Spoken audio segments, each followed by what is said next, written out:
नवनीत त्रिपाठी स्वागत करता हूं आप सबका अपने YouTube चैनल।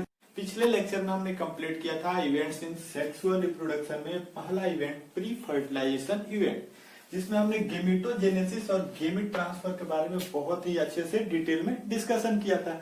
तो अब तक हमने पढ़ लिया है कि गेमिट का फॉर्मेशन कैसे होता है और कैसे gamete male to female gamete transfer होते हैं, इन सब के बारे में डिस्कस कर लिया है। अब जब गेमिट का फॉर्मेशन हो गया, गेमिट ट्रांसफर हो गया, तो अब अगला इवेंट आता है फर्टिलाइजेशन का, यानी कि गेमिट के ट्रांसफर के बाद गेमिट में होता है फ्यूजन, जिसके बारे में हम फर्टिलाइजेशन में पढ़ेंगे। और उसके बाद से फर्टिलाइजेशन के बाद कौन कौन से चेंजेस आते हैं वो हम पोस्ट फर्टिलाइजेशन इवेंट में पढ़ेंगे। तो ये दो इवेंट आखिरी टॉपिक बचे हैं इस चैप्टर के, इसके बाद हम कंप्लीट कर लेंगे। तो अब हम डिस्कस करेंगे most vital event of sexual reproduction, that is fertilization event के बारे में। तो फर्टिलाइजेशन इवेंट जितने भी सेक्सुअली रिप्रोड्यूसिंग ऑर्गन्स हैं उनमें सबसे मोस्ट वाइटल और मोस्ट इंपॉर्टेंट इवेंट जो है वो फर्टिलाइजेशन है। यहाँ फर्टिलाइजेशन में हमें बेसिकली बस ध्यान रखना है कि सिंगेमी क्या है, क्योंकि सिंगेमी जो होता है इस दो टर्म से मिलकर बना है, सिंग प्लस गेमी, यानी कि यहाँ पे होता है गेमिट्स का फ्यूजन, यानी कि मेल और फीमेल गेमिट्स फ्यूज होते हैं फर्टिलाइजेशन प्रोसेस में। तो जो सिंगेमिक टर्म है बहुत जगह फर्टिलाइजेशन की जगह भी यूज किया जाता है। इसका रिजल्ट क्या होता है, बनते हैं जाइगोट, यानी कि जाइगोट का फॉर्मेशन होता है फ्यूजन जो होता है मेल और फीमेल गेमिट्स का। ठीक, तो ये बहुत इंपॉर्टेंट है। जाइगोट की प्लॉइडी होती है 2n। अब चूंकि मेल जो आता है उसकी प्लॉइडी n और फीमेल जो आती है उसकी प्लॉइडी n, तो दोनों जब मिलेंगे, दोनों जब फ्यूज करेंगे, सिंगेमी होगा तो उसकी प्लॉइडी होगी 2n, हम सभी जानते हैं। और ये जो 2n होता है यही तो अपना जाइगोट है। ठीक, तो ये हुआ जाइगोट का फॉर्मेशन सिंगेमी से। अब सिंगेमी टर्म इसलिए इंपॉर्टेंट है, इस पे इतना फोकस हम इसलिए कर रहे हैं क्योंकि सिंगेमी के ही बेसिस पे आगे जो फर्टिलाइजेशन हम सभी चीजें पढ़ेंगे, आगे डिस्कस करेंगे। फर्टिलाइजेशन में एक्सटर्नल फर्टिलाइजेशन, इंटरनल फर्टिलाइजेशन, सब सिंगेमी ही हर जगह बेस है। ठीक, तो अब हम बात करते हैं सिंगेमी। अगर सिंगेमी नहीं होती है, ठीक, अगर सिंगेमी नहीं होती है, यानी कि एनसीईआरटी में क्वेश्चन दिया है what will happen if syngamy does not occur. तो देखिए सिंगेमी में हम जानते हैं कि मेल और फीमेल गेमिट्स फ्यूज करेंगे। ठीक, मेल फीमेल का फ्यूजन होगा, गेमिट्स का फ्यूजन होगा। सिंगेमी में होता क्या है, कुछ ऐसे भी जीव है जिनमें बिना मेल गेमिट्स के, यानी कि इसके बिना ही फीमेल गेमिट्स बना लेती है नए ऑर्गेनिज्म को। यानी कि जो नया ऑर्गेनिज्म बना without involvement of male gametes, यानी कि मेल गेमिट्स के बिना फीमेल गेमिट्स से जो अकेले नई ऑर्गेनिज्म बनाई, इसी प्रोसेस को बोला जाता है पार्थेनोजेनेसिस। तो जो क्वेश्चन दिया हुआ है कि सिंगेमी नहीं होता है तो क्या होगा, तो पार्थेनोजेनेसिस इवेंट होगा, यानी कि अकेले फीमेल गेमिट्स बना लेगी नया ऑर्गेनिज्म को बिना मेल गेमिट्स के। ठीक, तो ये हुआ पार्थेनोजेनेसिस इवेंट कब होता है, जब सिंगेमी नहीं होती है, यानी कि मेल गेमिट्स एब्सेंट होता है, फीमेल गेमिट्स अकेले जब नए ऑर्गेनिज्म को जन्म देती है तो पार्थेनोजेनेसिस इवेंट होता है। तो ये बहुत इंपॉर्टेंट है, एनसीईआरटी में दी हुई है और बहुत सारे एग्जाम्स में ऐसे पार्थेनोजेनेसिस से क्वेश्चन आ चुके हैं। तो पार्थेनोजेनेसिस में हमें एक और चीज याद रखनी है, एग्जाम्पल्स जो पार्थेनोजेनेसिस होता है ये कैसे होता है। ये मेल गेमिट्स एब्सेंट रहा, ठीक, और नया ऑर्गेनिज्म बन गया with help of female gametes, अकेले नए ऑर्गेनिज्म को बना ली, इसी प्रोसेस को बोला जाता है पार्थेनोजेनेसिस। इसमें हमें एग्जांपल्स याद रखने हैं। ठीक, तो इसमें एग्जांपल्स है अपना रोटिफर्स, ठीक, हनी बी, और एक टर्की बर्ड है, छिपकली भी आएगी इसमें। ठीक, तो रोटिफर्स, हनी बी, टर्की एक बर्ड है, ये भी इसका एग्जाम्पल हो गया। ठीक, तो ये हुआ फर्टिलाइजेशन में जो सिंगेमी प्रोसेस नहीं होता है तो क्या होगा, तो पार्थेनोजेनेसिस इवेंट होगा। उसके एग्जांपल्स आपको बहुत जरूरी है याद रखने। ये हुआ। अब भाई सिंगेमी अगर नहीं होता है तो ये हमने डिस्कस कर लिया। अब सिंगेमी होता है तो ठीक है भाई, अब सिंगेमी कहाँ कहाँ होता है, इस बेसिस पे दो डिवीजन है। ठीक, तो सिंगेमी जो है ये कहाँ कहाँ होता है, यानी कि where what are the occurrence of syngamy, इस बेसिस पे दो डिवीजन है। और वो दोनों डिवीजन है, पहला है एक्सटर्नल फर्टिलाइजेशन और दूसरा है इंटरनल फर्टिलाइजेशन।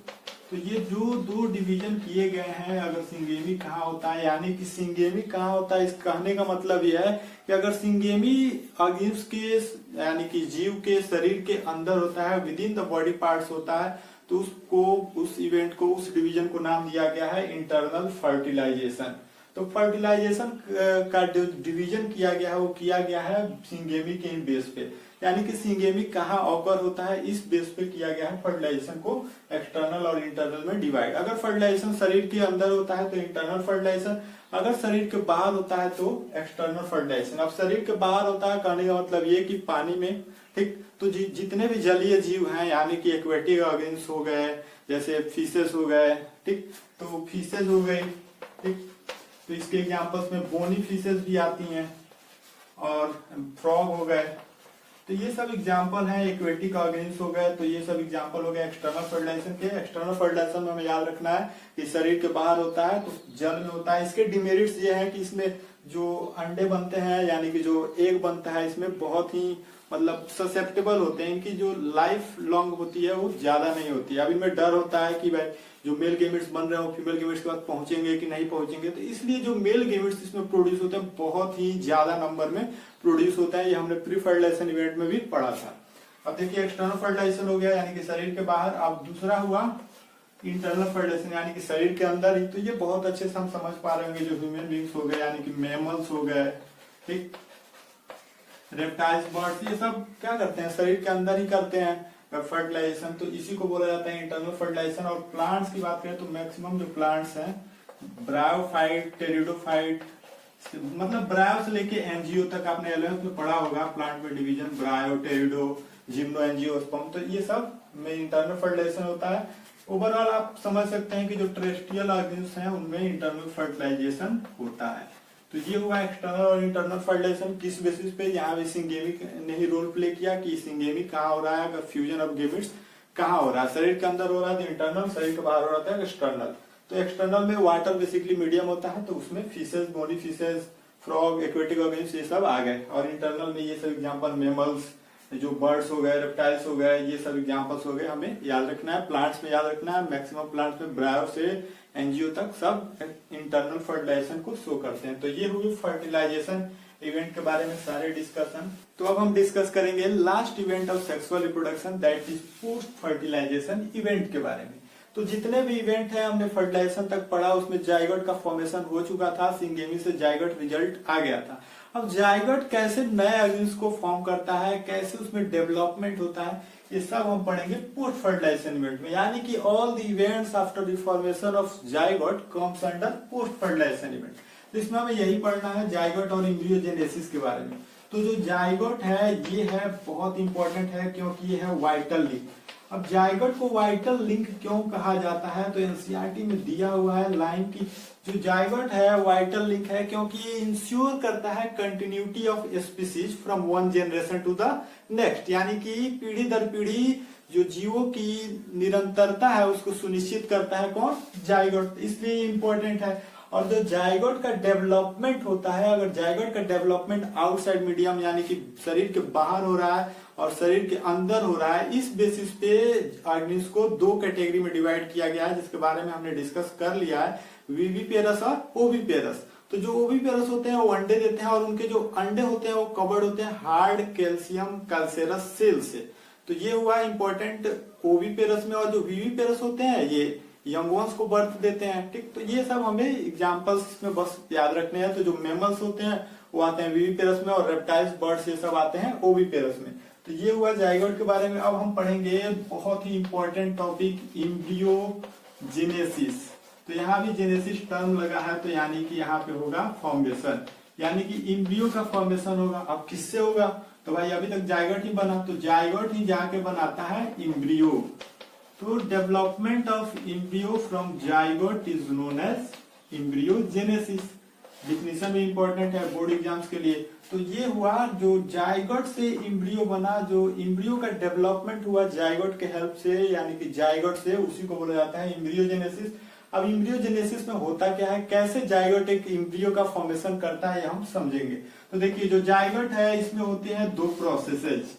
एक होता है सेल डिवीजन, जो कि इससे क्या होता है सेल का नंबर बढ़ा देता है, ठीक, जायगोट में हो जाता है सेल डिवीजन। दूसरा होता है सेल डिफरेंशिएशन। सेल डिफरेंशिएशन को हम लोग समझते हैं आसान लैंग्वेज में, तो हमने अभी पढ़ा भी होगा 11th में आपने कि जो सेल कैसे टिश्यू बनाते हैं, तो वही है सेल डिफरेंशिएशन। यानी कि सेल डिफरेंशिएट होते हैं सेल जाके बनाते हैं टिश्यू, टिश्यू बनाता है ऑर्गन, ऑर्गन से ऑर्गन सिस्टम बनते हैं। तो ये जो प्रोसेस चलता है फाइनली एक न्यू ऑर्गेनिज्म को जन्म देता है, न्यू ऑर्गेनिज्म को डेवलप करता है। तो कैसे जाइगोट से एम्ब्रियो बना ये सब हमने डिस्कस किया, कैसे जाइगोट में सेल डिवीजन हुआ, सेल नंबर बढ़ा, इससे क्या हुआ, सेल से टिश्यू, टिश्यू से ऑर्गन, ऑर्गन से ऑर्गन सिस्टम और फाइनली ऑर्गेनिज्म बन गए।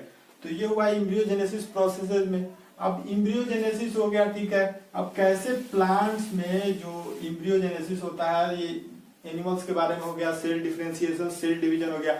बात करते हैं फ्लावरिंग प्लांट्स की, तो उनमें क्या होता है, जो जाइगोट होता है वो ओव्यूल के अंदर बनता है, ठीक।